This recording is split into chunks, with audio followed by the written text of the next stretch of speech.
It's time for Brush Street Beat presented by McLaren Health System. Today, Art and I are very pleased to be joined by Fox Sports Detroit's and Tigers alum, Dan Petry. How's it going, Dan?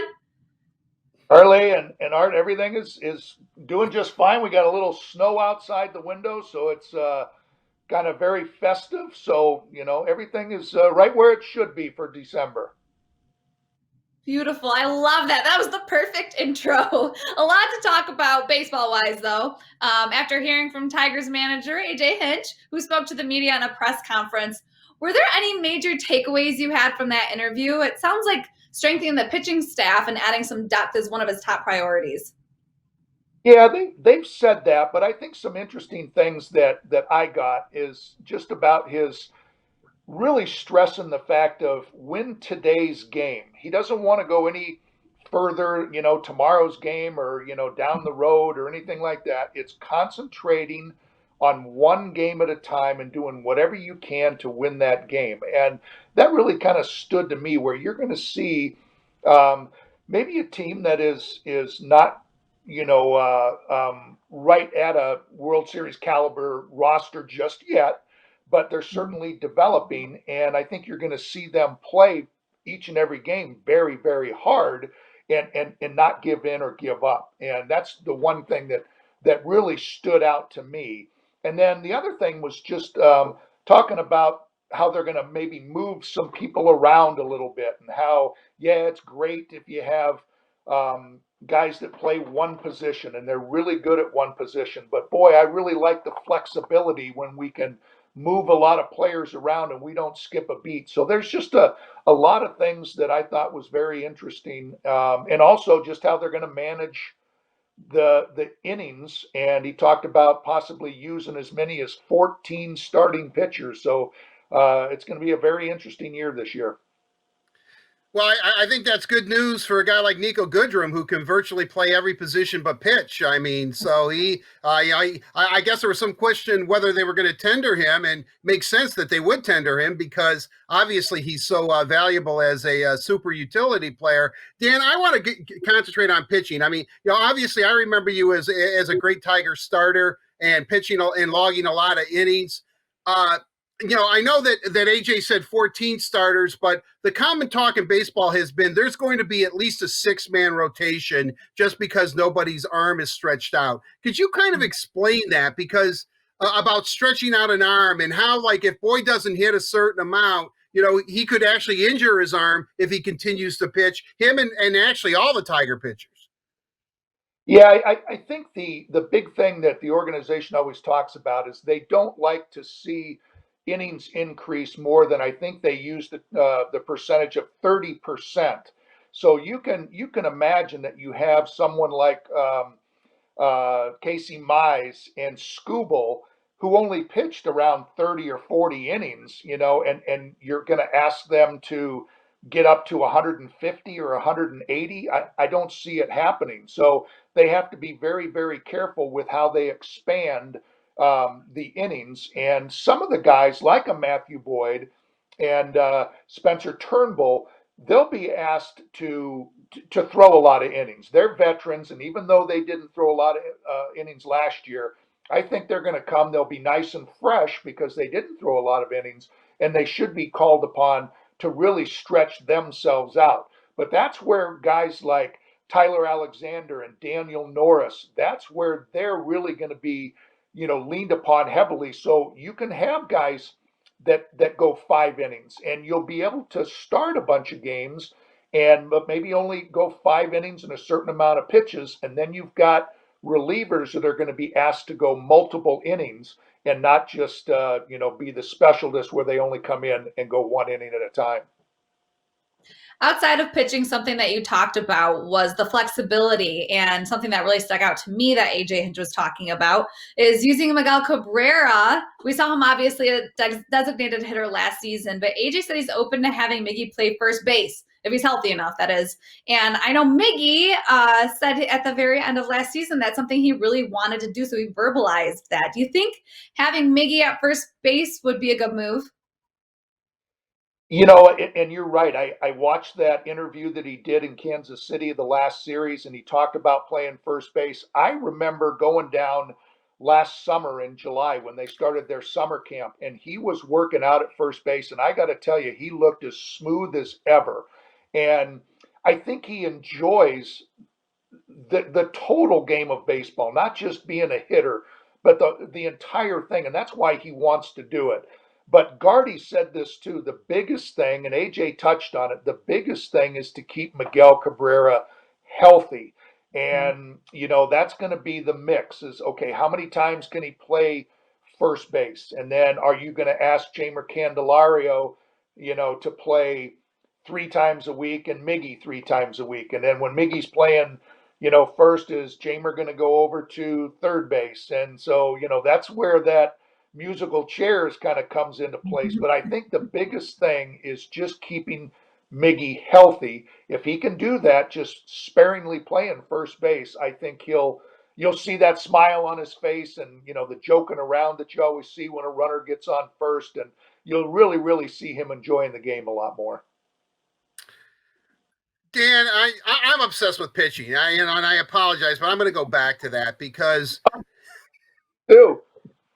I mean, you have your baseball, and I have my Casey Mize baseball card for support. So, yeah, I'm obsessed with pitching. But I want to ask you: you had a legendary pitching coach in Roger Craig when you were with the Tigers, and obviously, he came up and developed all kinds of pitches, and you've talked about it. Jack Morris has talked about it. But Chris Fetter is now the pitching coach for the Tigers. He worked wonders at the University of Michigan, was a good pitcher at Michigan as well. But I'm kind of curious. I don't know if you see similarities, that you may not even know Chris Fetter, but is it important with a young staff to maybe have a guy who's a little bit of a cutting edge type of coach? And it seems that Fetter fits that bill. I think he fits the bill in a lot of different ways. And, I've met Chris. My son, Matt, went to the University of Michigan with him and is still good friends with him. So, we've reached out by way of text, and I can't wait to hopefully see him in spring training. And we've already scheduled some meetings to, sit down and learn the analytics side. I'm just so fascinated by it. And, he's a mixture of that. He's not saying, hey, you got to do it exactly this way and it's all analytics. He wants to embrace the old school type of thing and put both of those together. And that's what's going to help each and every pitcher the most, is using everything that is at your disposal to make him better. I think the other thing is just his age. I think he's 33 years old. He's going to relate, great with these guys. It's almost like he's going to be their teammate, and I think that goes a long way. You mentioned Roger Craig. He was a guy that really built you up, and he was a believer in supreme confidence. I mean, if you're in the big leagues, you've got really, really good stuff. I mean, you're not going to get up there with just average stuff. You got to have really good stuff. Now it's just a matter of being confident with it and, trusting your head, your heart, your gut. And I think that's what he'll be able to do. He'll be able to get real close with these guys just because of their similarities in ages and get them feeling really, really good and really confident. All right, this might be very vague, but talking about coaching staff, how excited are you to see AJ Hinch as the Tigers skipper and see what he can bring to this organization? The entire staff is what I haven't met AJ, and I'm looking forward to meeting him. And I hear he's just wonderful, and he embraces the media and understands our job and how we want to give fans the inside scoop and everything like that. So I can't wait for that. But it's just the entire staff that he's assembled.